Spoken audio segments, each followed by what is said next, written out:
不要装了。神尊，你看到了？哎呀，疼啊！胳膊疼。还装？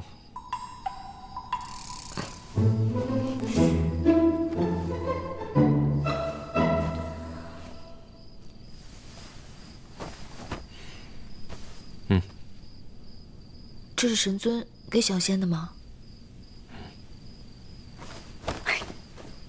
多谢神尊。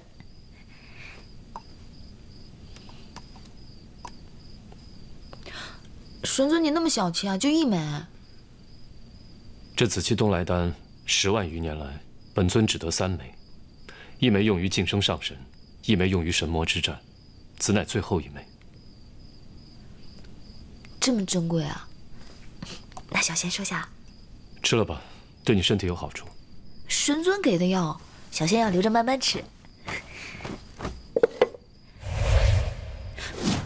药呢？是。现在就吃了。你以为洗仙池是好玩的地方吗？这次能活着回来，算你命大。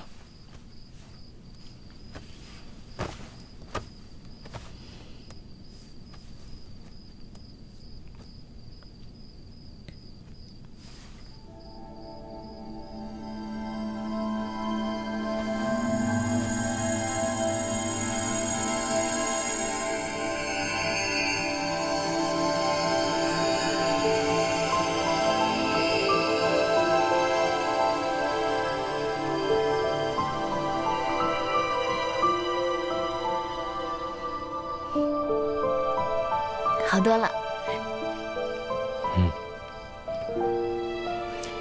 你好端端的为何跑去洗仙池，又因何坠入其中？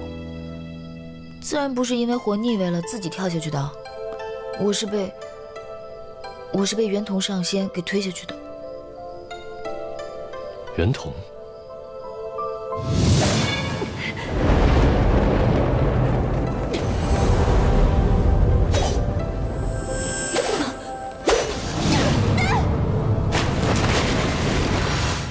他要你便给他，何必跟他拼命？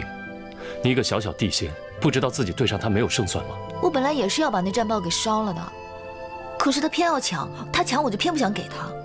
我就是觉得神尊为了这样一个人，饱受非议，很不值得，很委屈。你为这件事死了，便值得了？我当时也没有想那么多。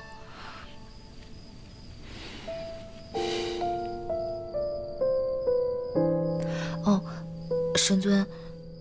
袁童上仙的未婚夫来了，是来替他求情的吧？神尊，你别这样看着我，我可是丹鸟族，我们丹鸟族都是小肚鸡肠，记仇的很。他都要杀我了，我才不会替他求情，说好话。那你想如何？以其人之道还治其人之身，推他下洗仙池，退他仙骨，削他记忆，贬他下凡。我起码得让他给我磕头认错，真心诚意的求我原谅，然后罚他100年不许吃饭，只能喝风饮露，馋死的。还有啊，他还得补偿我，他当了那么多年的北海守将，一定有很多奇珍异宝，我要让他都赔给我，补偿我的损失。还有，神尊，你笑什么？没什么，随本尊来。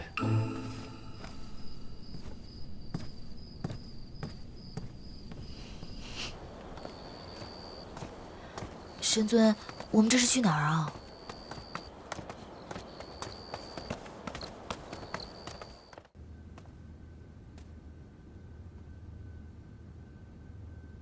袁童愧对神尊。你为保家族不衰，藏下元征家书，隐瞒战报真相，这一切，本尊都看在眼里。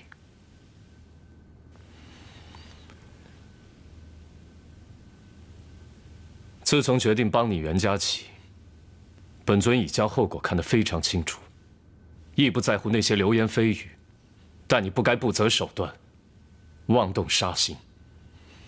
是你将袁家的路给走绝了。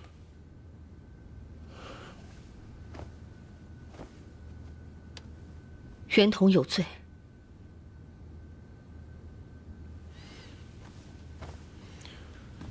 你太年轻了，莽撞而且愚蠢。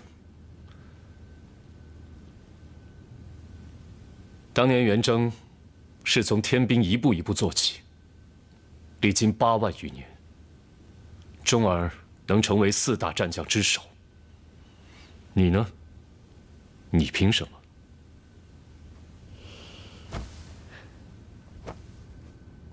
袁同羞愧。这5万年来，你空座其位，连半点都没学得天族战将该有的责任以及气度。今日，本尊要废你5万年的修为，你可服气吗？任凭神尊处置。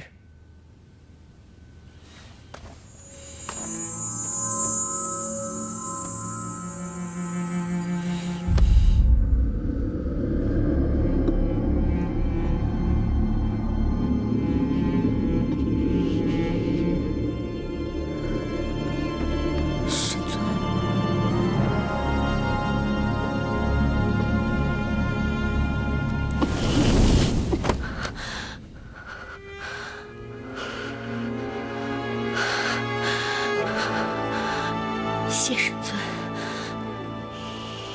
去从天兵从头做起吧。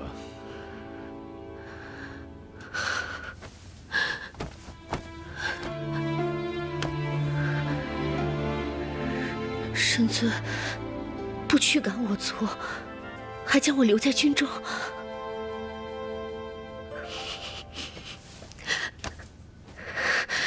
袁同拜谢神尊。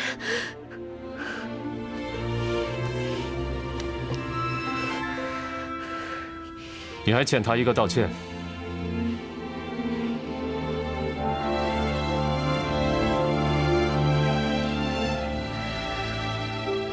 灵犀仙子，都是袁同的错。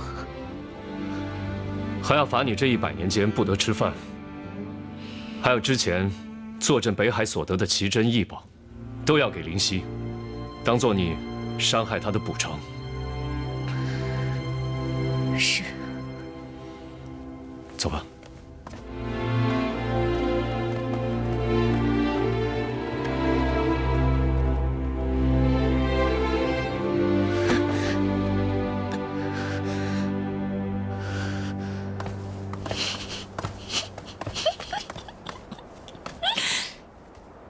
你笑什么？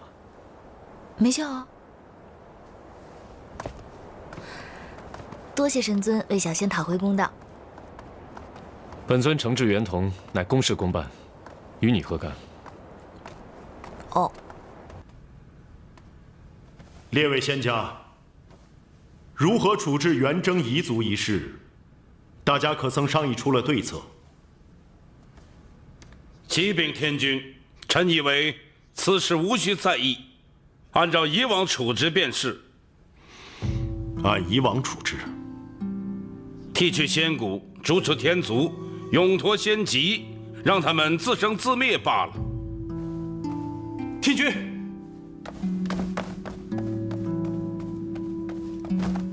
启禀天君，袁征虽有过错，但是毕竟曾建功于我天族，更何况袁同将军数万年来兢兢业业，有功无过，只因其兄一人的过错便惩处一族，实在不该。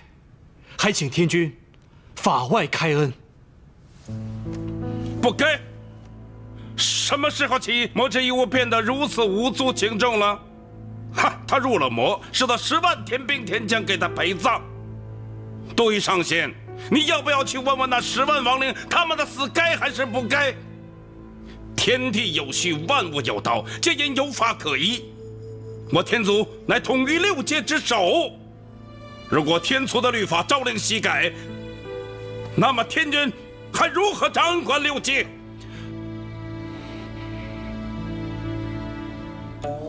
说得好。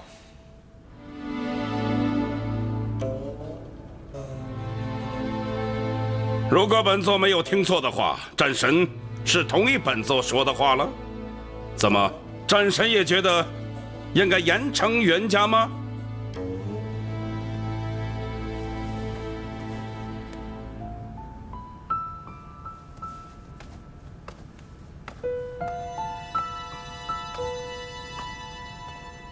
无规矩不成方圆。真君统领天宫战部多年，治军严厉，九臣佩服。元征乃天族战将，心智不坚，被魔所惑，残害同胞，此乃大罪，无可辩驳。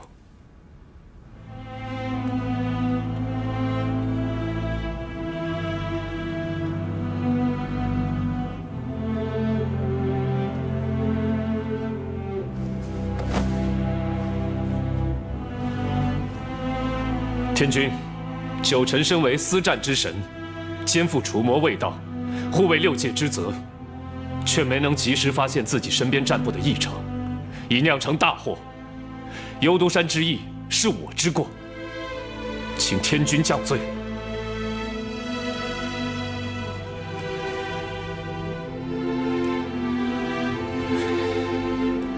人孰能无过？当年你能够及时的发现异常，在幽都山封印魔君，已是难得。九臣，你在长生海已沉睡了5万年，不必如此。凡人常说，子不教，父之过。我身为元征统帅，理应为自己的战将负责。而且，当年幽都山内那入了魔的10万天兵天将，皆由我亲手所杀。我一身杀孽，便是再在长生海泡上5万年，也是无法洗清。罪与罚，皆在我一身，还请天君降罪于我。九臣，你这又是何苦呢？袁家已无男丁，袁同在知真相后，深感愧对天族，已然自废5万年修为，辞去天宫战将一职，愿从南天门守门天兵做起，以赎元征之罪。还请天君网开一面。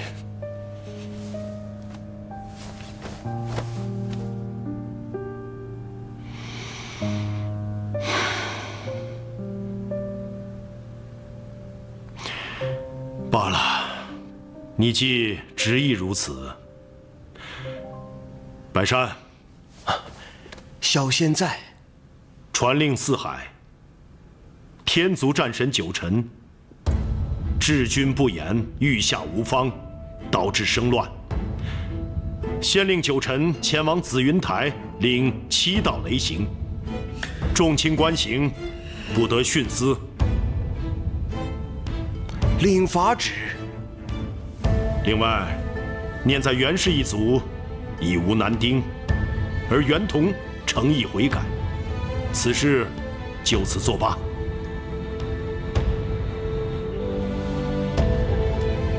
叩谢天君。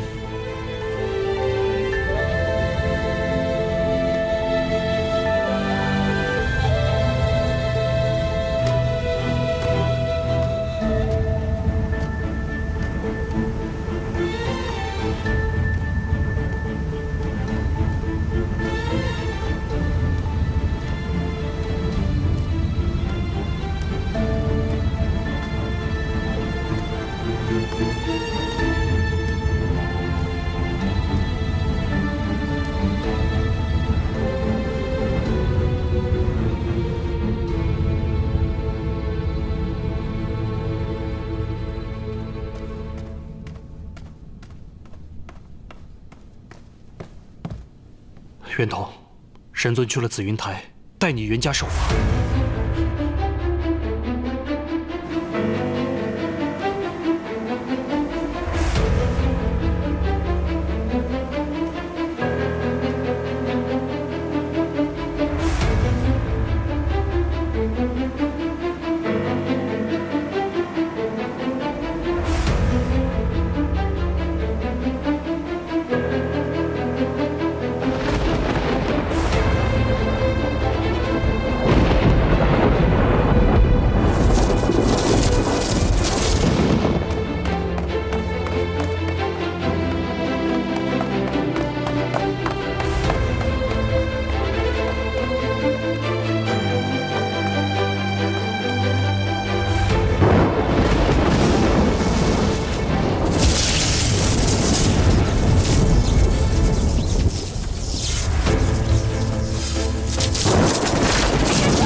人头。神尊，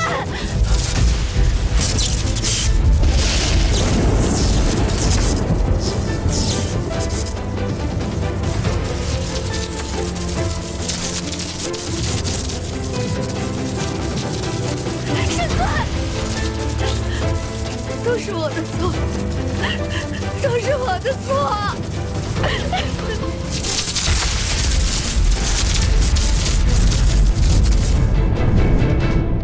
打起雷来了。这怎么好端端的打起雷来了？这天宫也下雨吗？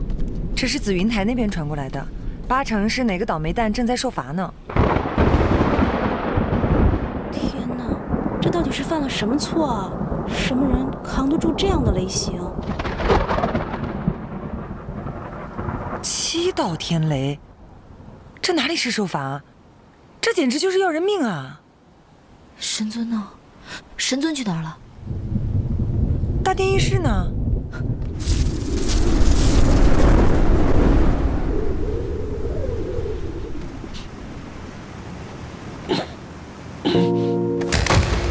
神尊，兄，神尊！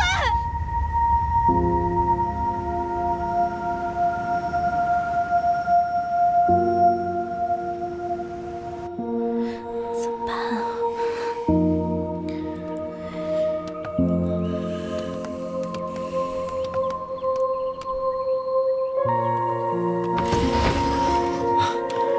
青阳医官，我师兄如何了？神尊法力高强，以神力扛住7道雷击之刑，但动用了大量神力，导致寒疾复发，来势汹汹。我别无他法，只好先封了神尊的神力。啊！你封了我师兄的神力？不然呢？小仙曾多次劝诫神尊不要妄动仙法，可神尊置若罔闻，还用神力去对抗雷刑。不封了神尊的神力，难道要送他回长生海，再造一座冰宫吗？哎呀，青瑶医官，神尊到底情况如何呀？天君那边还等着消息呢。小仙以90之数暂封神尊7期49日的神力，可暂保他无恙，时日一到，仙术自解。也就是说，这段时日神尊神力全无。正是。那神尊日后只要神尊听小仙的话，在这49日内安心调养，好好吃药，应该无碍。哦，那就好。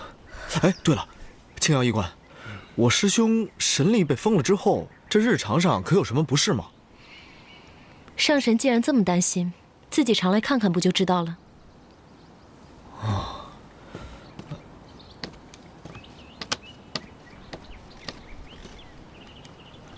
诸位，神尊乃是天族战神，如今暂时神力，唯恐宵小之辈趁机作祟，还请诸位谨言慎行。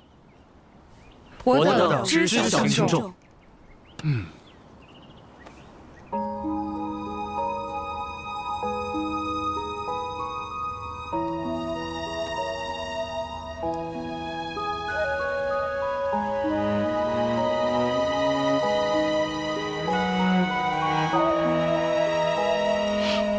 神尊，灵犀都快要吓死了，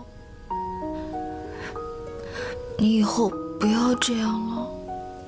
我漂流在水天一色的银河，看月光荡起层层银光，在梦中你悄然掀起了皱褶，牵引着，牵引着。天空它带给我隐却的快乐，与你在萌芽星河，你却已流成我此生的泪波，怎快活？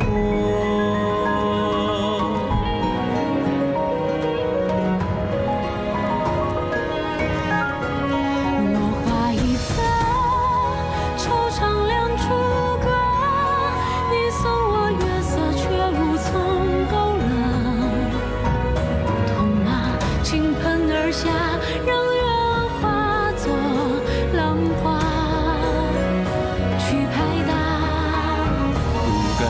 默，一丝绳结果，漂泊于心的水火，为你洗彻一生的苦涩。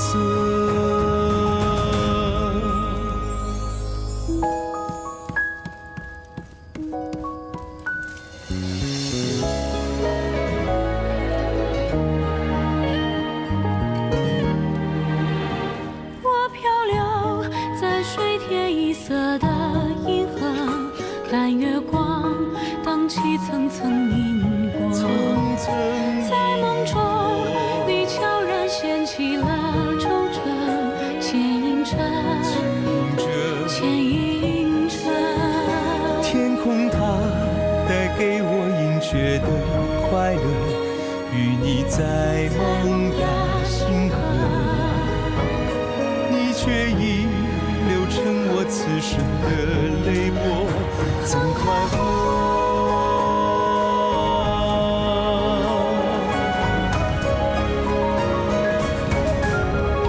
落花一侧，惆怅两处隔。你送我月色，却无从勾勒。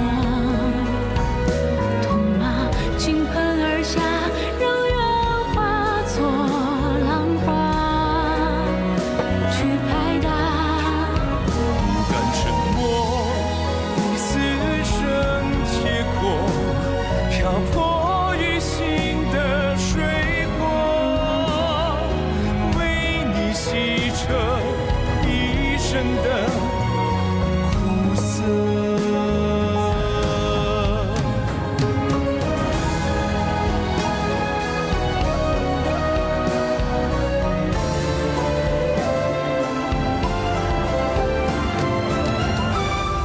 随你笑和，随你翻唱歌，不恨此花费尽恩怨为何？你看池月淡淡，任凭海水倒换，也渲染。梦的两端，你向我走来，月光洒满无尽海，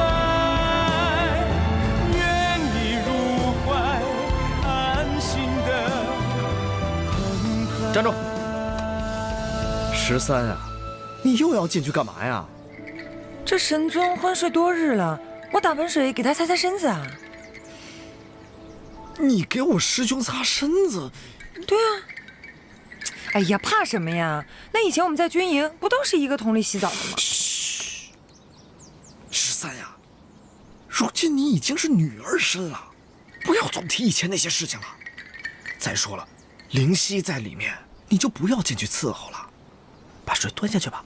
啊，去吧。司命，云峰上神，神尊还睡着呢。我刚刚进去，他睡得可香呢。怎会昏睡这么久？司命，你手里拿的这是什么呀？哦，这些是凡人用的药品。神尊失了神力，天宫的补药药性太重，我怕他承受不住。切记，这些时日，神尊就是一个凡人，怕风怕凉，身体虚弱，一定要勤加看顾。天宫虽然没有猛禽凶兽，但像小青鸾、逐日鸟这样的飞禽，到底是未开灵智，一定要看紧神尊，别让他被鸟雀所伤。那鸟雀还能伤得了我们家神尊？他也不怕崩了他的牙？给我吧，我先下去了。不应该呀，应该早就醒了，怎会睡这么久？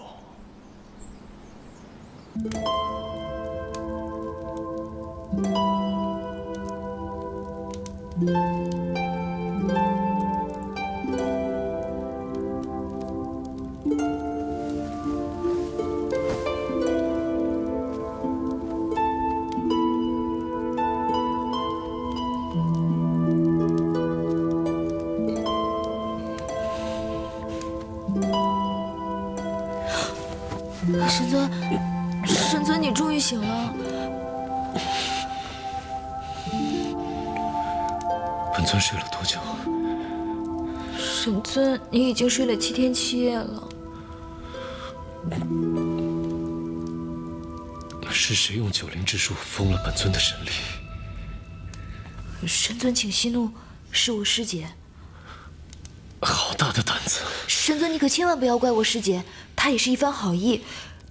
神尊受了雷击之刑，寒疾复发，若不暂封神力的话，恐怕……罢了。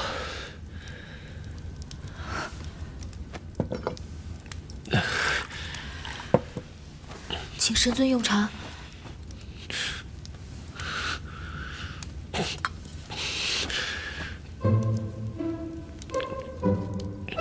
青瑶医官可有交代过，封了神力之后会有什么不适？师姐说，神尊暂失神力，就不能正常吞吐天宫的仙气了。虽是上神之躯，却与凡人无异，会渴，会饿，会异常疲惫，需要睡眠养神。本尊问的不是这个，本尊指的是会不会头晕、气闷、无力，好像中毒一样。这个师姐好像没有提过。神尊，你是不是哪里不舒服啊？你是不是哪里不舒服啊，神尊？本尊是中毒了。怎么可能？除了我们几个，根本无人知道神尊失了神力。那云峰上神也是亲自在这浮云殿外镇守，这寝殿内小仙一直在此，寸步未离。神尊，你说，到底谁会有如此大的胆子，敢对神尊下毒啊？你说本尊睡了7天7夜？是。这7天之内，你可有开过门窗？没有。这门窗若是开了，这殿内好不容易积攒的热气，岂不是都要跑出去了？神尊，你放心，小仙知道神尊畏寒，怎么会犯如此愚蠢的错误啊？那你知道火炉密室燃烧是会中毒的？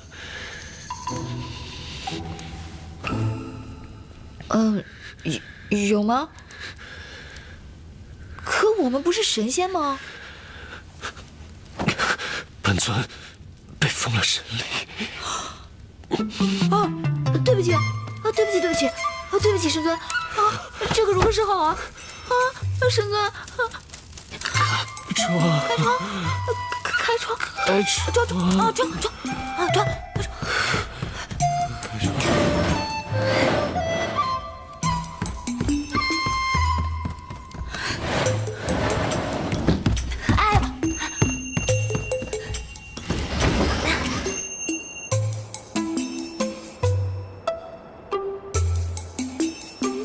神尊，这里的云雾太大了，湿气重，以你现在的身体，不宜久坐，容易风湿。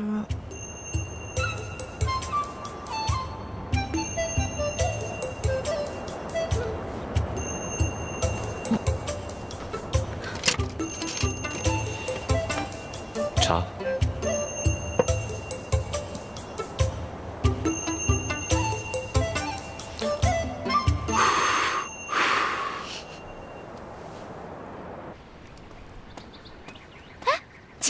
青瑶，你是从浮云殿回来的吗？对啊。那你见到神尊了吗？见到了。神尊怎么样啊？没有大碍。没有大碍，前些天你就这么说。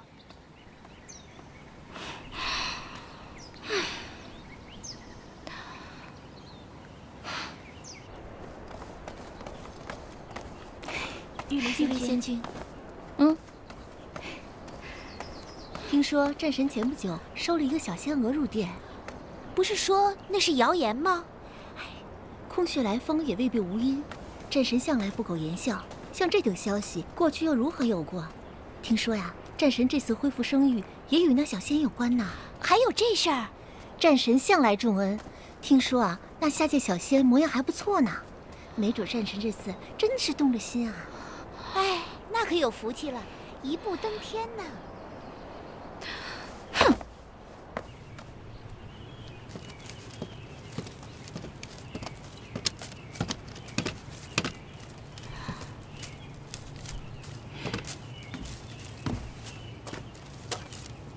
你是小仙灵犀，见过仙君。请问仙君，你是来找我家神尊的吗？果然是你呀！上次宴会匆匆一面，只当你是个普通的小仙娥，没想到你还有这么大的本事啊！看来本仙子还真是看走了眼呢。玉离元君，灵犀。你就是那个生在桃林，修习5万年至今仍是地仙，可真没长进。你的生父乐伯曾掌管药王洞，后因醉酒误事被逐出了天宫。玉离元君，你到底有何事啊？你若无事，我就先走了。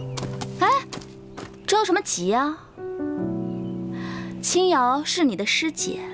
你还有一个整日到处寻衅打架的狐狸师弟，除此之外就什么都没有了。没有母族，连生母是谁你都不知道。哎，去哪儿啊？本仙的话还没有说完呢。那仙君就在这里慢慢说吧，小仙可没兴趣听。修为不高，脾气倒是不小啊。好吧，说了这么多，就是让你明白，你呢，除了在浮云殿做仙娥以外，再也不可能与神尊有别的什么关系，所以不要痴心妄想。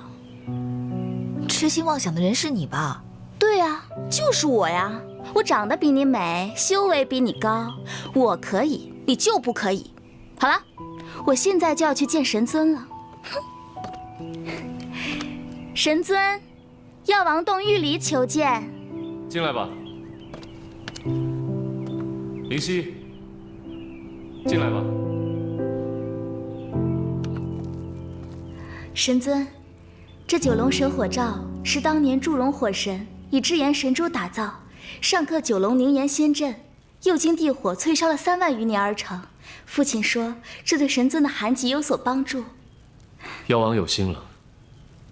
灵犀，把东西收好。是。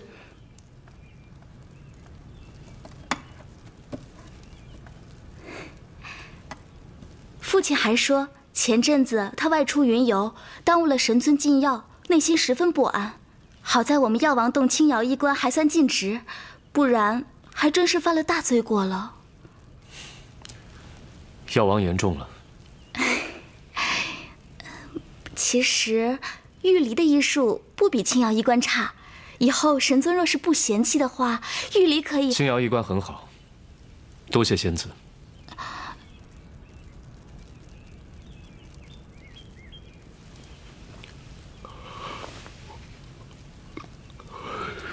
本尊最近身体不适，仙子你可以退下来。灵犀，代本尊送客。是。玉离元君，请吧。那玉离改日再来探望神尊，玉离告退。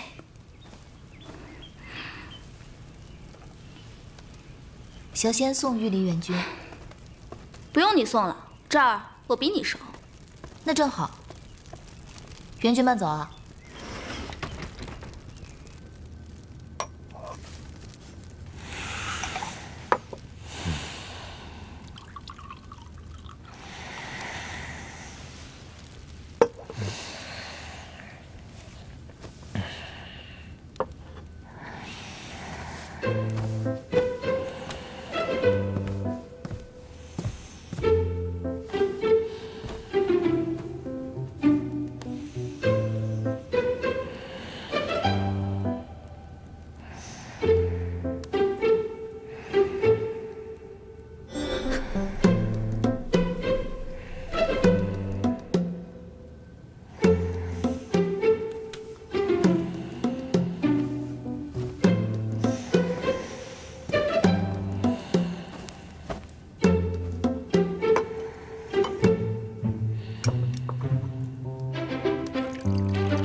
睡着了？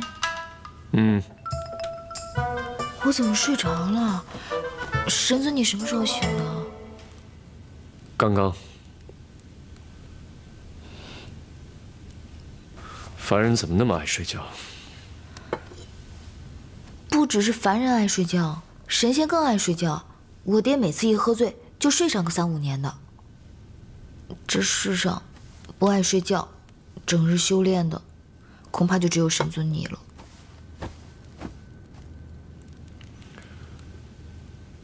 你不用待在这儿了。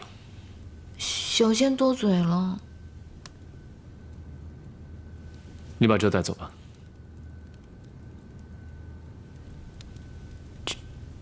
这个是药王给神尊你的。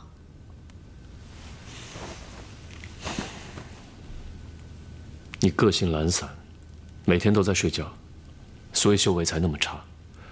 此物属火，对你丹鸟一族大有裨益。你把它留着吧。谢神尊。小仙告退了。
全族被奸人所害，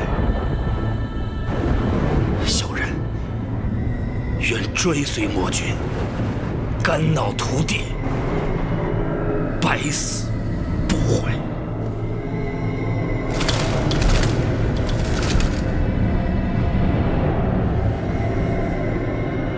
你追随本君？小人愿意为魔君解除桎梏。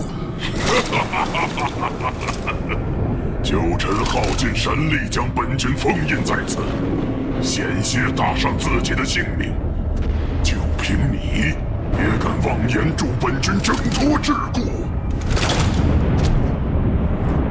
小人当然没有那个实力，但小人可以解开福灵院，召唤幽冥之门，那是神魔两界的通道。幽冥开，1万魔兵会聚集麾下，那个时候，魔君就再也不用怕那些虚伪的众神天族了。你是烈夷的儿子？是。好。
推迟来见。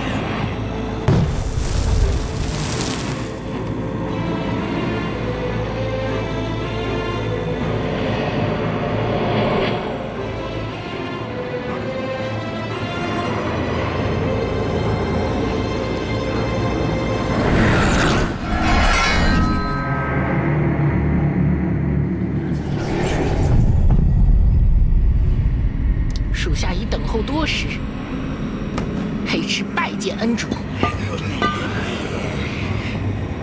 去找一名5万年前生在幽都山的女孩，她身负神魔之力，正是魔君所需之人。属下遵命。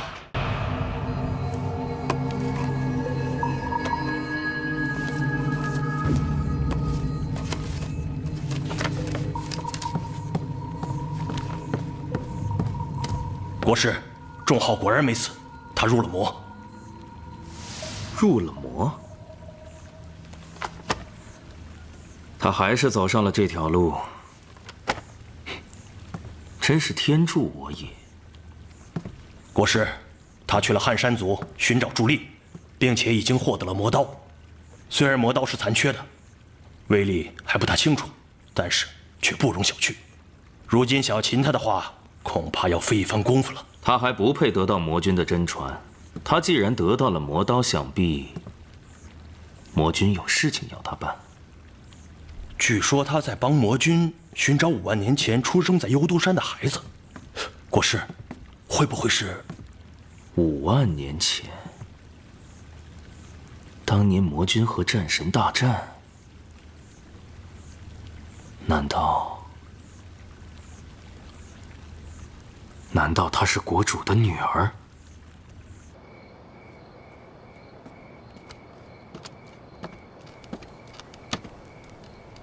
喂，在这发什么愣呢？师姐，你怎么来了？今天是神尊破境之日，我来为他解开9神术的。这么快就到了？今日就到这了。谨遵神尊之命，我等告退。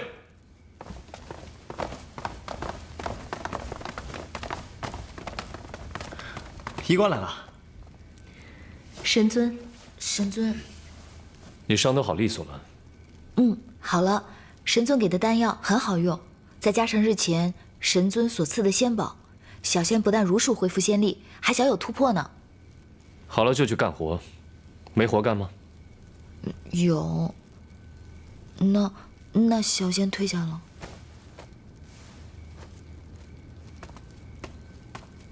小仙来为神尊护法，请云峰上神殿外等候。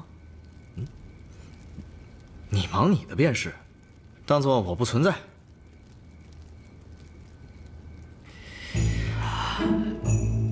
殿外风景也蛮不错的。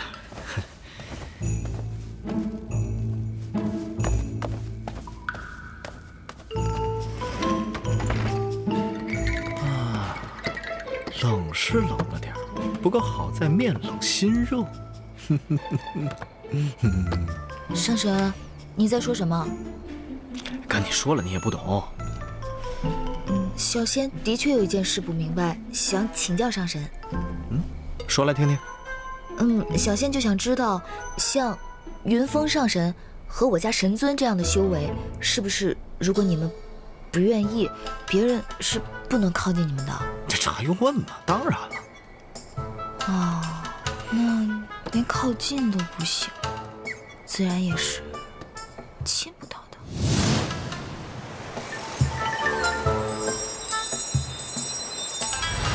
啊？你说什么？莫非是自愿的？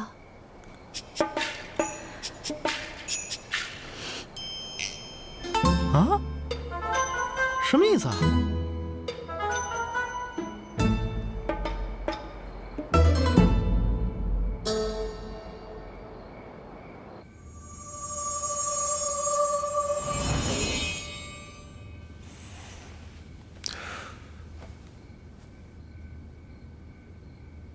医官有劳了。神尊客气了。这寒疾可算是好了？好了大半，但神尊还是会比寻常仙者微冷。若遇战事，动用法力还需谨慎。本尊知道了。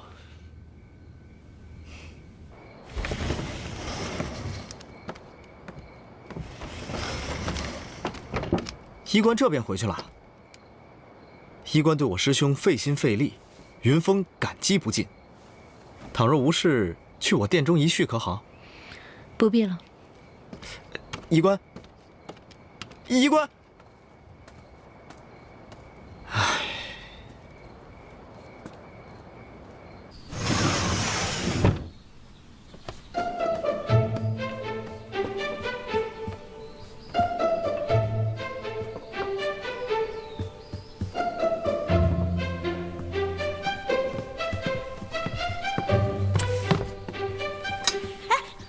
你干嘛？这是给神尊的。谁惹你了？还能有谁？不就是那个圆筒？他来了。他敢来？他要来了，不早成了我混金丹的帐下鬼？这人家都没来，怎么就这么大气性？神尊要见他，命我去袁家换他。要我说，像这种忘恩负义的人，还见他做什么？等我去他家，不把他家砸个稀巴烂！你把话传到便是，可别胡来。我看见他们袁家的人，我就气不打一处来。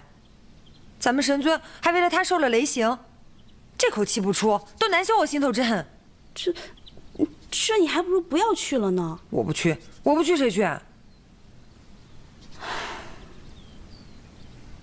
要不你去？我？你去，就你去。这个，哎，我去，你去。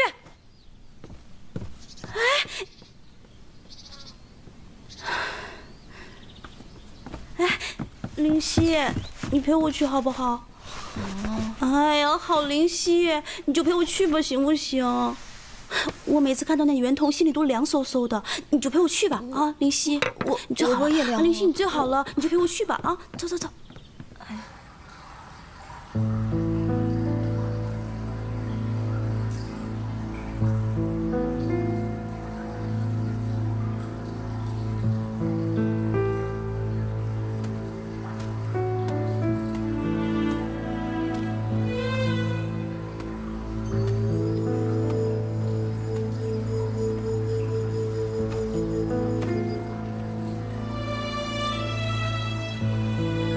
母亲，你这接连几日不眠不休，身体会受不了的。童儿，老身错了，不是母亲的错，都怪我。若是我早日……好了，什么都不说了。老身累了，想休息了。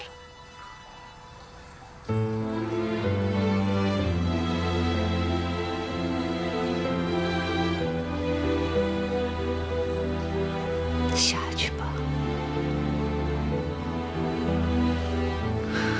是。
行，你行。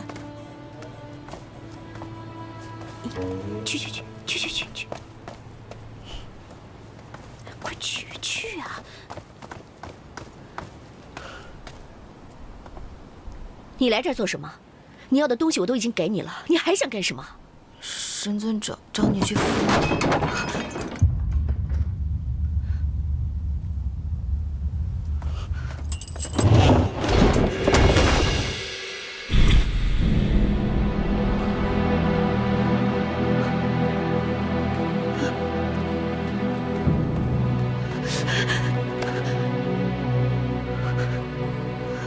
母亲，母亲，母亲，母亲。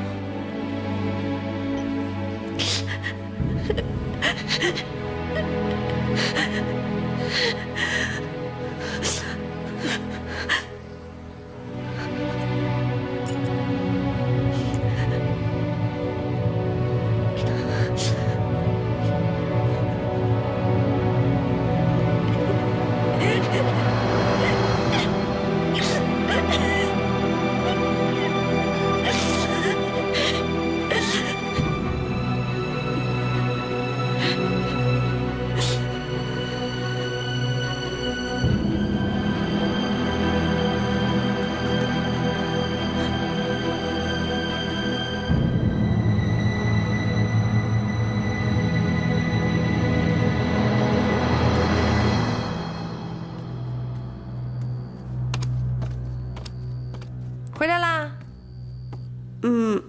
林夕陪我去的。怎么都没精打采的？可是袁腾说什么了？他欺负你们了？那这是怎么了？很快你就会知道了。以后，我们怕是要躲着他些了。躲着他？凭什么呀？哦，他理亏在先，还了不得了？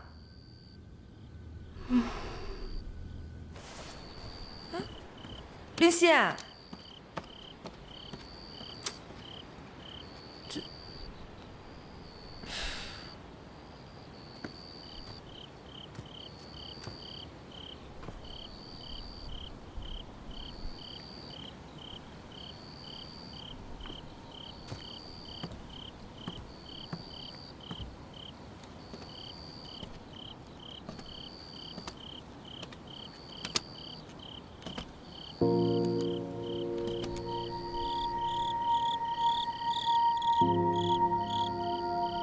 不是你的错。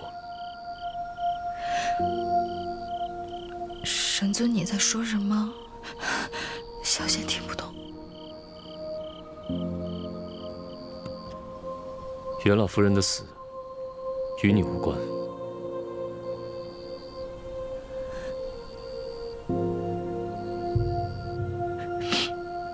我知道，又不是我入了魔，也不是我杀的他，是他们做错事。他们做错事，还不愿承认，还想推给别人，是他们咎由自取，跟我才没有关系呢。那你为何如此难过？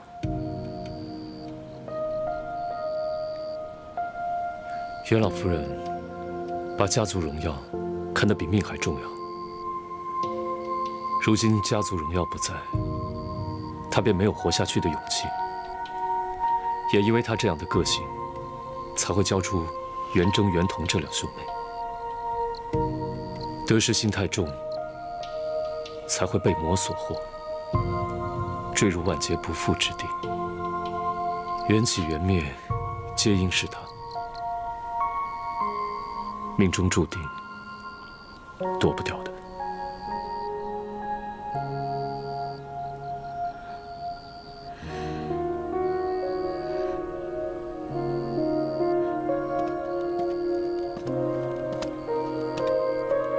命中注定，命中注定的事，一定都会发生吧。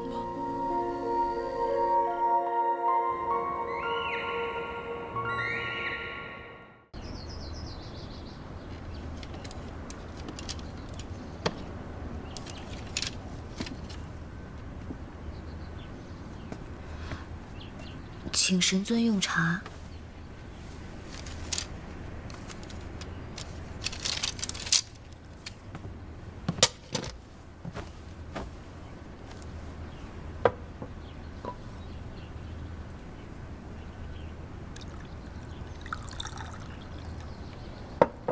神尊，小仙有一事请教你。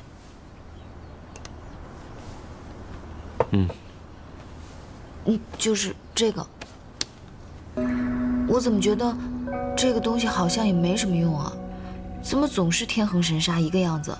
我怎么把它取下来啊？天恒神砂乃是南极仙翁之重宝，为何会在你手上？我上次去南极仙州为神尊恢复战报，结果无意间落入一个山腹之内，我在那里发现了水月鼎。我用水月鼎恢复完战报后，它就自行套在我手上了。南极仙翁可知此物在你手中？不知。我不想要的，我试了很多法子，怎么取都取不下来。看来天恒神砂已然认你为主。啊，那我怎么办啊？我不会用啊。天恒神砂乃是天生天养的无主之物，可毕竟仙翁苦守多年，你不问自取，终究是不妥。虽然神器自行认主，但理应还是要知会仙翁一声。还要再去一次啊？我上次去的时候就碰到了一个很凶的上仙，我不敢去。本尊陪你去。真的吗？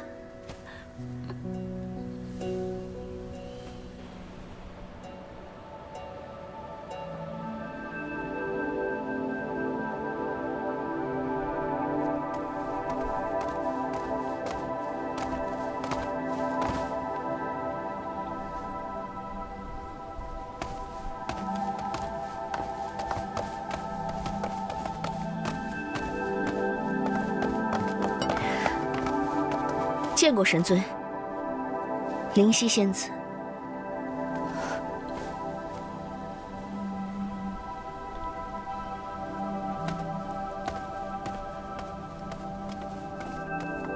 驾云走吧。神尊，小仙的仙力恢复的还不算太好，你可不可以带着小仙一起驾云啊？你之前不是说过自己仙力恢复的差不多，而且还小有突破吗？有吗？你不是丹鸟吗？你自己飞啊！我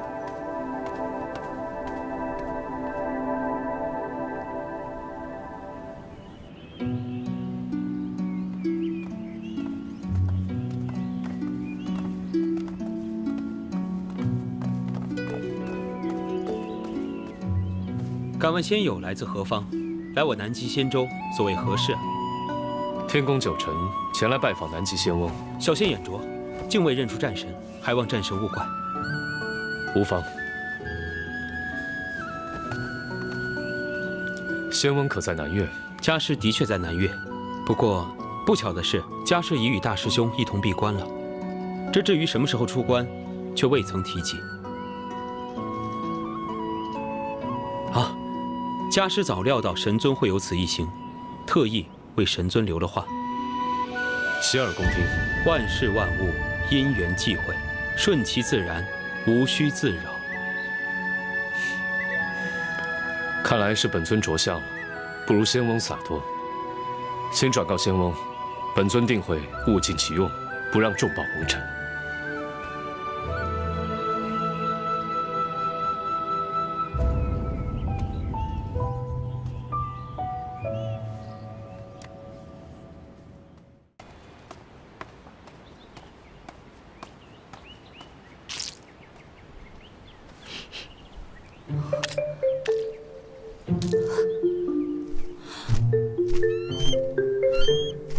青鸾，挑衅是吧？看我不拔了你的毛！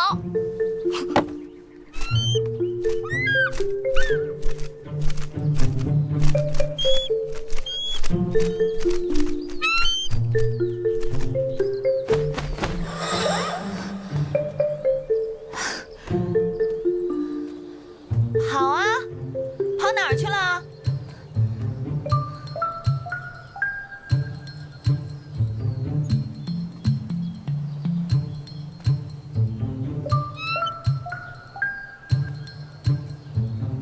你别躲了，我看见你了，出来！哼，小青鸾啊，小青鸾，这次你可是犯在我手上了，可就别怪我手下不留情。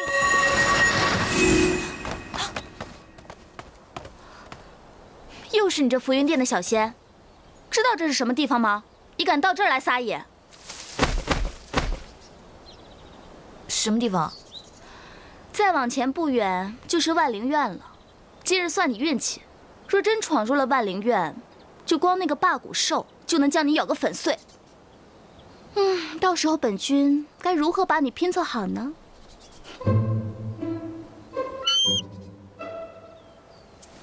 站住！本君何时许你走了？玉离元君，今日是你的鸟戏耍我在先，我已经不追究了，你还想怎么样？你追究？灵犀，你到底知不知道自己什么身份啊？这青鸾是我的爱宠，莫说我没有看见他如何戏耍你，就算真有其事，那又怎么样？倒是你追打他，我是亲眼所见。今日念你是浮云殿的下人，只要你好好给我的鸟行个礼，赔个不是，这事儿啊就算了。你要我给一只鸟行礼？怎么？做梦吧你！想走？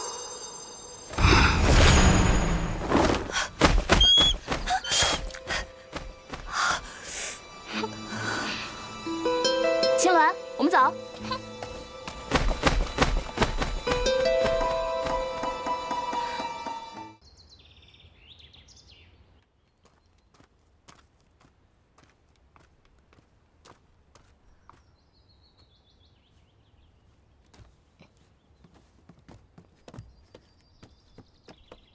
你手怎么了？给我看看。谁给你伤成这样的？别提了，都是因为那只臭青鸾鸟。什么？一只臭鸟也敢欺负到我们浮云殿的头上了？就是。花爷，取我的混剑刀，看我不把它给炖了。我跟你一起。哎，先别急，青鸾鸟是玉离仙子那只神鸟吗？就是它，就是它。谁？玉离？灵犀啊，要不咱忍一回呗？13，我白认识你了。